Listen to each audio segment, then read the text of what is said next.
From Colorado's sports leader, here's Drew Soicher. Hi, everybody. I was wrong. Turned out the Broncos aren't going to win the Super Bowl after all. Please disregard what I told you during each of my previous 492 sportscasts over the past 5.5 months since the opening of training camp. I was wrong. In fact, the Broncos didn't even come close to capturing the Super Bowl 49 championship because they got whacked in their first postseason game, pounded by the Indianapolis Colts in the divisional round of the AFC playoffs. I was wrong, but Nick's pick was right again. Nick the Sea Lion at the Denver Zoo correctly predicted the Broncos would lose their playoff game with the Indianapolis Colts. He finished the season with an all-time zoo animal record of 12-5, a remarkable 71%. And Jenny Peterson of Fort Collins is the new undisputed social media champion of the world. She won our Guess the Score contest by predicting the Broncos would lose 24-14, missed by only 1 point. If you'd like to participate in the next silly game we play, simply follow me on Twitter at Drew Soicher on social media, the world's only 100% spring-loaded technology. As you know, I like to man up and admit it when I make a mistake, especially when it happens 492 times over the past 5.5 months. The Broncos are going to win the Super Bowl. The Broncos are going to win the Super Bowl. The Broncos are going to win the Super Bowl. But that's the I was wrong. For proclaiming on the opening night of training camp and every single evening since that the Broncos were going to win the Super Bowl. For assuming that just because John Elway signed all the best free agents, the team would be even better than last year's AFC Championship squad. I was wrong. For allowing myself to think that Peyton Manning would be the first athlete in sports history to defeat Father Time. For accepting the notion that affable head coach John Fox was the perfect man to lead this immensely talented group to a title. Wrong, wrongy, wrongo. Hey, this is hard for me to say, especially since I had already prepared a much different graphic with a far more jubilant tone. Some people are even blaming me for the loss, claiming I jinxed the team with that guarantee. That's fine if it makes you feel better. But please, just make sure you read the fine print first. I had no idea the font was so small on the next year thing. You can't tell when there's a graphic over your shoulder. Sure, You're you looking don't straight turn ahead. Yeah. Right, so it was just brought to my attention today that it said next year so small, so I'll have to make it more obvious next time. Peyton Manning likes to shout, "Hurry, hurry," when he's at the line of scrimmage, but he's being encouraged to do the exact opposite tonight. Procrastinate! Procrastinate! Manning is in the process of evaluating himself and making a decision about whether to retire or return for another season. If you are a Dallas Mavericks fan and got tickets to tonight's Nuggets game as a holiday gift, or worse yet, paid for them, you must be furious. The Mavs basically decided to throw the game, giving all 3 of their All-Stars, future Hall of Famer Dirk Nowitzki, plus Rajon Rondo and Tyson Chandler, the night off. Nugs easily beat what amounted to be a slightly above average team from the Denver Jewish Community Center Wednesday Night League. Nuggies win their 5th straight, 114-107. Here's Drew Soicher. Hi, everybody. It's gonna be Koobs. As I've been trying to tell you since the moment the Broncos head coaching position opened, Gary Kubiak will get the gig. The Baltimore Ravens offensive coordinator with deep ties to both the city of Denver and the Broncos finally agreed today to interview for the job. That meeting will take place on Sunday. Kubiak was John Elway's longtime backup quarterback and training camp roommate, Mike Shanahan's top assistant on the Super Bowl championship teams, and then the Houston Texans head coach for 8 seasons. It's going to be Koobs, but the Broncos are still pretending there are other candidates. Cincinnati Bengals defensive backs coach Vance Joseph, who used to work for Kubiak in Houston, spent the day meeting with Elway at team headquarters. I think Joseph was here purely to meet Elway because Kubiak plans to hire him as the defensive coordinator.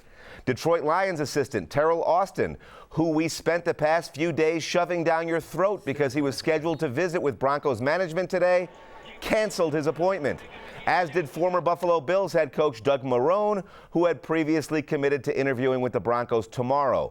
Marrone obviously decided he'd rather do something more productive this weekend because it's gonna be Koobs. Of course. Dream job is an overused term. Who really has a gig that they literally dreamt about? Maybe the President of the United States, New York Yankees shortstop, that guy who makes M&M blizzards at Dairy Queen. No, sorry, that's my dream job. And now Gary Kubiak, the 15th head coach in Denver Broncos history, arrived at Centennial Airport with his wife Rhonda today. Coop spent 9 years as a Broncos quarterback, then another 11 as a Broncos assistant, which gave him 2 decades to imagine this day with his eyes closed. This is where I grew up as a player and a coach, and I understand the expectations that are here. Hey, have I ever mentioned how much I love sports? Yes. Well, you I have do. all the time. Thanks for the enthusiasm. Now more than ever, because 88-year-old Lou Dunlap got visibly upset at Rockies fantasy camp when a high inside fastball nearly hit him in the helmet, and before Dunlap took his base, he carried his bat towards the mound and had to be led away by the home plate umpire. Strange, but Lou, I love sports. I love that. I love sports. That's your best one ever. National Signing Day is tomorrow. Just for fun, make believe that you're a top recruit and tweet me what sport and what school you'll be inking your letter of intent with. Cherry Creek's slippery star running back Milo Hall, who led the Bruins to their first state championship in 18 years, removed all the suspense today by verbally committing to Colorado State. Kyle, where would you go? This is going to sound lame. I would go back to Ithaca College. Really? And play what sport? I play tennis. I play tennis again. I have very low aspirations in life. I'd basically just do what I did. Relive your life. No badminton? Adele. Bob Bondurant, School of High Performance Driving in Chandler. Oh, zoom, Kathy. zoom. Stanford, volleyball. You'd never get in. Baseball or Pepperdine? We'll be right back. Here's Drew Soicher. Hi, everybody. The Nuggets are so awful that they got blown out by the worst team ever assembled tonight.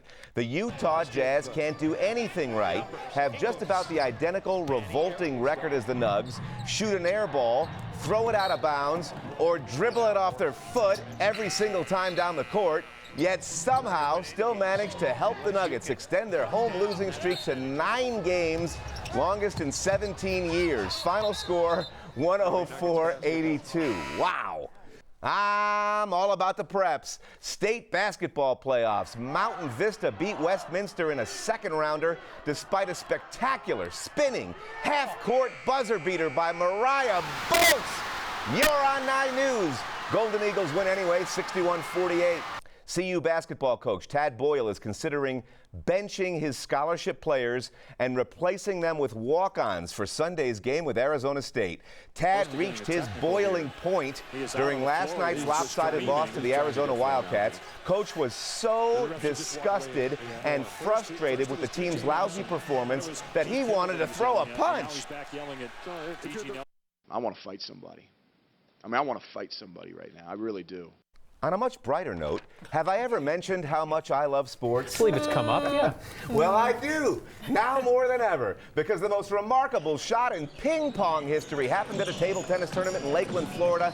Kit Jarapete in the far court returns a forehand smash with a behind-the-back winner. Jarapete spins and positions his paddle perfectly, blasting the ball right down the white line. Kit raised his arms in triumph, while his opponent could only stand there flabbergasted. I love sports.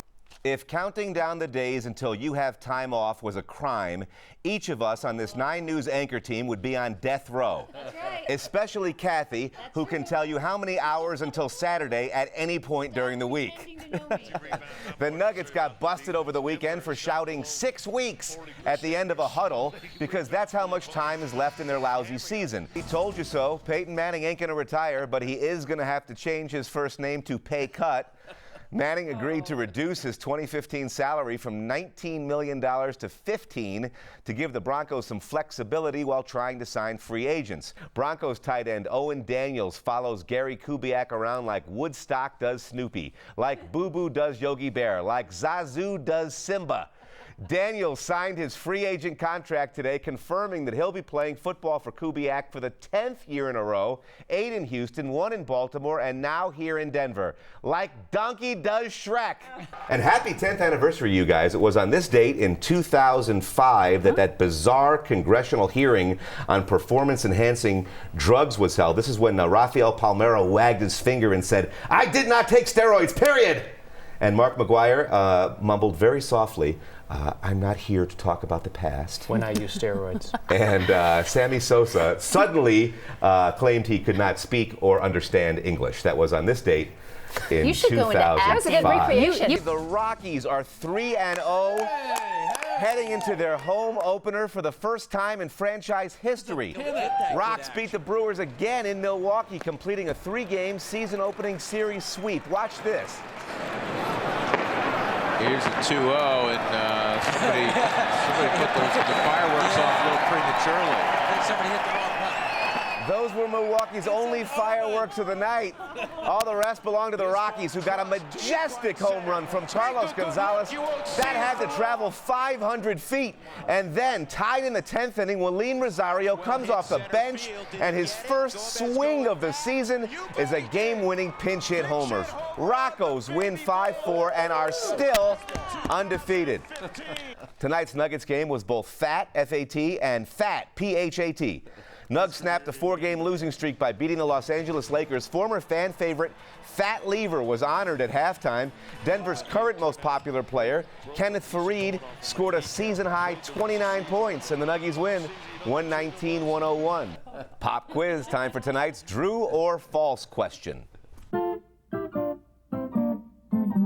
True or false, 6-time Masters champion Jack Nicklaus, who today, at the age of 75, sank a hole-in-one at the par 3 contest in Augusta, Georgia, has recorded more aces than anybody else in golf history.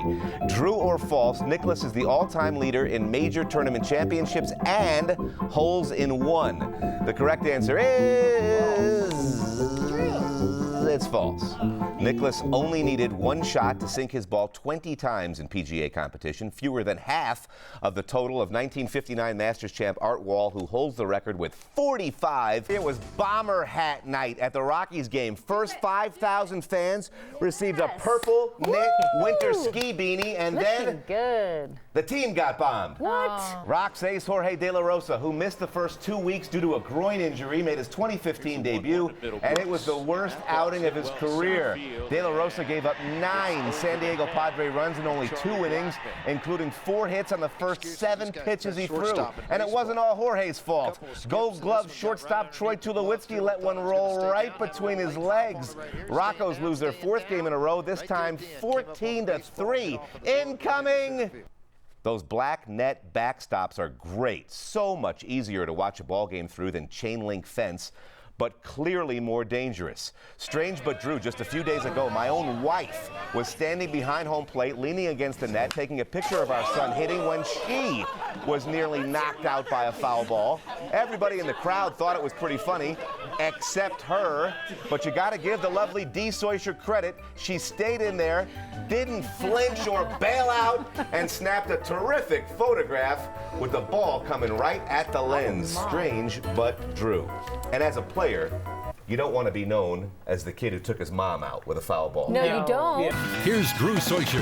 Hi, everybody. Either the New England Patriots cheated or they didn't. You can't probably cheat on a final exam, on your taxes, on your spouse. You cannot probably cheat death, your friends in poker, or the Colts in the AFC Championship. But after releasing a 243-page report, which makes it obvious that the Pats broke the rules in their playoff game with Indianapolis, the league announced it is more probable than not that Patriots personnel deliberately deflated footballs and that quarterback Tom Brady was probably at least generally aware of it. The bad news isn't that the Rockies lost on Mother's Day. It's that at this rate, they're also going to lose on Father's Day, Memorial Day, Independence Day, Labor Day, and most likely even Rosh Hashanah and Yom Kippur. Rocks were beaten by the Los Angeles Dodgers this afternoon. Players were given the option of using baseball bats that were painted pink. Colorado's Drew Stubbs thought that was worth a try since he's having a terrible season, and it kind of worked. Stubbs only hit the ball a few inches, but he got a single out of it. Game was tied at 5 apiece in the 8th inning until LA's Justin Turner picked up one of them pink bats and belted a pinch hit homer. Roccos fall 9-5 and extended their losing streak to 9 games. They'll lose on National Donut Day, Yo-Yo Day, and Bobblehead Day. Strange but Drew, Texas Rangers slugger Prince Fielder is having such a great season that even when he hits a foul ball, it destroys something. Last night was a tray of nachos that exploded all over a woman sitting in the upper deck, sprayed liquid cheese all over her jersey and hair. Fielder has a long and crunchy history with ballpark nachos. While playing for the Detroit Tigers, Prince chased a pop fly into foul territory, spotted a large tray of chips in somebody's hand, and helped himself to a light snack. Strange, but Drew. When I was at a Rockies game a few years ago, Fielder was with the Milwaukee Brewers. He came running in because the sun came out from first base to get his sunglasses, couldn't find them, and asked a fan, a Rockies fan in the front row, if he could borrow his shades. It was awesome. The guy let him do it. He ran back out and played with them for a few innings. The Rockies went with the flow tonight and drafted a player whose teammates call him Flow God. With the third selection in the 2015 MLB Draft, the Colorado Rockies select Brendan Rodgers. Rodgers is an 18-year-old shortstop out of Lake Mary High School in Florida with fabulous hair that flows from the back of his baseball cap. The Broncos are vehemently denying a rumor tonight that they recently tried to trade superstar quarterback Peyton Manning. The whole thing's stupid. Some small-time local sports radio guy from a station that only had 3 listeners to begin with and now isn't even on the air anymore reports that the Broncos attempted to deal the 5-time NFL MVP to the Houston Texans. Normally, nobody would care, but when it's pay, everybody cares. So what's the greatest week you ever had? I remember once getting a Carmelo Anthony refrigerator magnet bobblehead on a Monday, attending a Run DMC concert at Red Rocks on Wednesday, and then learning that Dairy Queen Blizzards were available in waffle cones on Friday. Even so, as 9 News sports reporter Rod Mackey shows us, Demaryius Thomas had a better week than any of us. Kathy asked me a great question tonight. I did? What's the best way to explain the Tulowitzki trade to young kids? I told mine, the whole thing's stupid. Stop whining. Life isn't fair. I don't want to talk about it. And the topic will never be addressed in this home ever again. And they're both in college. The Rockies' first Grand Slam of the season came at a perfect time tonight. Thanks, Kathy. Rocks beat the Washington Nationals. Kind of embarrassing for Charlie Blackmon. Rolled his ankle and fell down in the batter's box. Colorado trailed by 3 runs in the 8th inning, but Carlos Gonzalez with the bases loaded. That's what I'm talking about. Took 107 games, but the Rockies finally get a grand slam and win the game 5-4. Los Angeles Angels star Mike Trout hit a homer tonight on his 24th birthday. He already has twice as many home runs as Barry Bonds had at this age and twice as many hits as Pete Rose had at this age. Strange but Drew. Emphasis on but. Belgian soccer player Javier Martos got tripped and fell awkwardly on his backside tonight. Hurt so much that the team trainer came rushing out to the pitch and blasted Martos with deep freeze spray. And as if it wasn't humiliating enough to have his tush blitzed with what appeared to be a converted fire extinguisher, it seemed as if the treatment was more painful than the actual injury. To Javier's credit, he stayed in the game, but nobody scored, and it ended in a 0-0 tie. Strange, but Drew. And there's still smoke coming out of his shorts. We should not laugh at the man's pain. Yeah, man hurt his tailbone there. I hate no-hitters. They happen 3 times a week, and everybody goes crazy screaming, "I've never seen anything like it!"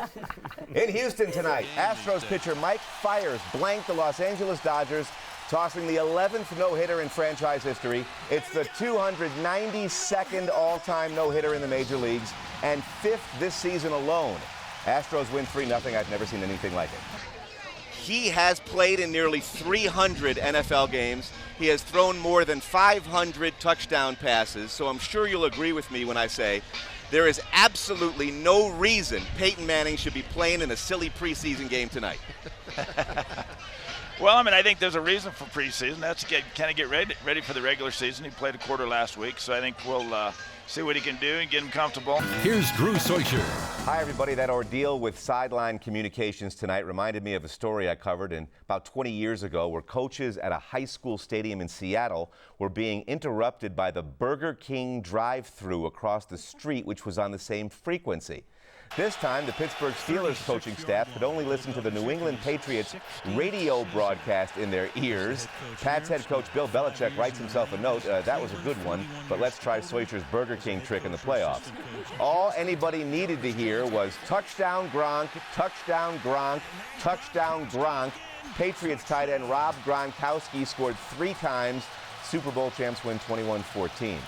You see, the coaches in Seattle admitted the whole headset thing was hilarious until it was 4th and 2 with the game on the line and somebody at the window couldn't decide if they wanted cheese or not on their Whopper. There's a funny scene in the old minor league hockey comedy Slapshot where some guy in broken English keeps asking who owned the Chiefs and can't get an answer.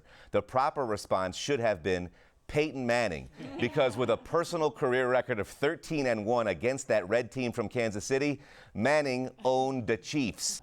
Nick the Sea Lion has high motor skills, especially pertaining to Broncos games played in the Motor City. Let's go with Drew to the Denver Zoo. It's time for Nick's Pick. Attaboy. In Detroit this week, Nikki, what's your favorite Motown song? Ain't No Mountain High Enough, Tears of a Clown, Denver Broncos, or the Detroit Lions? Yeah, baby. Let's get it on. Ah, baby. Let's get it on. Broncos. Very quiet, you are not. Nick has some rhythm, doesn't he? So every time he picks the Broncos, you're going to sing? No, that's just when the game's in Motown. Get it? Does he know you're from totally Detroit this week? Does Nick know your origins? No, I didn't tell him that. You didn't tell him you because were I was from afraid there? he might eat me. Because what does he weigh now? Nick's over 500. Oh, my God. 525 So he's lost a or little, so. huh? Well, he was up around 6, Yeah. and then this time of year, yeah, they lose some weight, and then he'll go back up later Kind in of the like season. sports anchors. Look at you. Very similar. Ow! Very No, similar. he looks good. It Thanks, was a Kathy. He compliment. does look good. He has looks lost weight great. this time of year. That was a compliment. Oh, okay, sorry. That was not a compliment. It was totally too. disguised. Cheap shot. It was Yeah. not. Kind of backhanded, but you know. You look amazing. Yeah, thanks, Kathy. You do. Back to you. Drew's going to love these temperatures. Look at this. Not only did I say he Ooh, was you hit slim 90. and svelte and looks amazing, but I give him a forecast that he loves. Keep digging. She's still keep working working on on that one. She You is got a just long trying. climb back. You look terrific yourself. You look like you lost a bunch of weight. Yeah, I did. Oh, Yeah. now the You gloves had are beefed off. up quite a bit. I know, right? Yeah, It but now you look happened. good. From Colorado's sports leader, here's Drew Soicher. Hi, everybody. The Broncos won again tonight and now must be taken seriously as Super Bowl contenders. Unlike the first 6 weeks when the Bronx beat mostly lousy teams, they pounded the powerful and previously unbeaten Green Bay Packers this time. Peyton Manning was terrific, passing for more than 300 yards, and C.J. Anderson got demoted to second string and responded with his first 100-yard game of the season. Broncos win 29-10. I'm all about the preps. High school football tonight. Columbine completed an undefeated regular season by beating Lakewood. Rebels never throw the football. The Rebels are throwing the football. Mikey Greibel, you're on 9 News. Great diving catch from Jake Lowry. Columbine wins 42-14. The Three Stooges used to poke each other on the eyebrows to avoid actual injury, not the eyeballs. But they did it so fast you couldn't tell. Broncos cornerback Aqib Talib was clearly unaware of that technique when he stuck his fingers inside the mask of Indianapolis Colts tight end Dwayne Allen. And as a result, Talib received a 1-game suspension from the NFL today. He's appealing, of course, in hopes of playing Sunday against the Kansas City Chiefs. And we're live. 9 News Broncos insider Mike Klis is at team headquarters. Hi, Mike. Is Manning really injured, or is this a convenient excuse to rest him for a few weeks? You have a way of asking questions that make your subject squirm, don't you? I think I'll think. Broncos quarterback Peyton Manning has taken his game of footsie all the way to the other side of the country. The Broncos announced this afternoon that Manning will miss Sunday's game with the New England Patriots due to his injured left heel. Brock Osweiler gets another start, and Manning spent the day being examined by a foot specialist in Charlotte, North Carolina. Manning missed a game against his arch rival Tom Brady only once before in 2011 due to neck surgery. And we're live. 9 News Broncos insider Mike Klis is in the sports office. Hey, Mike, help me understand. Manning didn't accompany the Broncos on their road trip partly because the travel to Chicago would be tough on his injured foot. But I just checked a map, and North Carolina is even farther. You're a troublemaker, aren't you, Drew? Yeah. Brock Osweiler plays so well in frigid weather, we ought to add a few R's to his first name and just call him Brock. By engineering his first career come-from-behind victory, Osweiler sent the New England Patriots' perfect season into a deep freeze last night. For the first time in nearly a decade, snow accumulated during an NFL game in Denver, and then the Broncos skied the most difficult black diamond to a victory. Broncos used a fabulous fourth quarter to overcome a 14-point deficit. C.J. Anderson made a terrific run to get him close. Brock Osweiler made a wonderful pass to Bubba Caldwell to put him ahead. And after the Patriots forced overtime with a last-second field goal, it was Anderson again in the extra period, taking the ball from midfield all the way into the end zone to give the Broncos a thrilling come-from-behind 30-24 overtime victory. Hi, everybody, and wow! The Broncos did it again. Another thrilling come-from-behind victory. Welcome to Broncos Tonight. Drew Soicher, Rod Mackey, Chad Brown, and Mike Klis following a thrilling come-from-behind victory over the previously undefeated New England Patriots. Raise your hand if you're surprised. Well, yeah. I mean, by how the game played out. The way it finished. When they were down 21-7, that was game over. Yeah. Just the fact they beat them at all. Come on. So, No Shave November ends, and oddly enough, my little bobblehead grew some hair. Isn't that strange? I want to take him out of these. Very nice. Hey, have I ever mentioned how much I love sports? You have, one time. Yes. Well, I do, now more than ever, and you will too, because the minor league Calgary Hitmen set a new record in their annual teddy bear toss last night. For the past 21 years, the Hitmen have invited fans to throw stuffed animals for local charities on the ice following the team's first goal on Teddy Bear Toss Night. This time, get this, 28,815 were collected. I love sports. Strange but Drew. Broncos defensive lineman Malik Jackson arrived at Red Hawk Elementary School in Erie today, only to find out they weren't expecting him. Jackson was supposed to be at Red Hawk Ridge School in Aurora. Not his fault, was given bad information. But since Jackson was there already, the principal invited Malik in, and he generously spent some time speaking to fifth graders, answering questions and signing autographs, all while a full assembly was waiting for him 53 miles away. Still are, in fact. Funniest part is, we made the same mistake. That's why our cameras were right there. Oh, how funny. Strange, but Drew. That was a big mix-up, people. Yes, our cameraman was told, hey, I think we'd know if one of the Broncos was coming to speak today. He apologized, started walking away, and just then, Malik showed up. Malik. No. Well, it all worked out pretty well, though. It did, except for the kids in the gym. Yeah, well, that was 53 miles away. Yeah. What a great thrill. The most entertaining mascot in all of sports has decided to spend his 25th birthday here with us tonight at 9 News. So I want you to come up close, real close, because I need you to help me blow out the candles. On the count of 3. 1, 2, 3. Happy birthday, Rocky! Strange but Drew. Both Peyton and Brock have been benched in my family's holiday card. Peyton and Brock Soicher, that is. Incredibly, my two children share the same first names as the Broncos' 2 quarterbacks, and my wife Dee and I decided to exchange them this year for a smiling Osweiler and frowning Manning. The kids on the far left seem bewildered by the switch, but the message remains the same. Happy holidays from Drew, Dee, Peyton, and Brock. This weather is nothing for you. Your rookie season, you played in the coldest game in franchise history, 30 below 0 wind chill at Kansas City. What do you remember about that game? I actually thought it was 44 below, but Was it? I just remember that there's about 6,000 people in the stands, and it did not go very well, as we can see that picture right there. We tried to find touchdown passes, John. I know, It was very difficult. Well, you did. They were just to the wrong team. But, believe me, we were happy to get out of there that day. That's for darn sure. Broncos General Manager John Elway, thanks for being a good sport about that. Stay warm in your luxury suite tonight, would you please? It's just tomorrow. We'll dig out. Middle of the week. We can do it. I'm backing up because I don't want to be in the line of fire. Nice job, There Look at that. Satan's got good hands. I've known this about her. There you go. Oh, Yeah, she'll catch anything. Oh, here we go. Entertainment Tonight's next. Ready? We're back at 9 and 10. Okay, we're going to be collateral damage. You know this, right?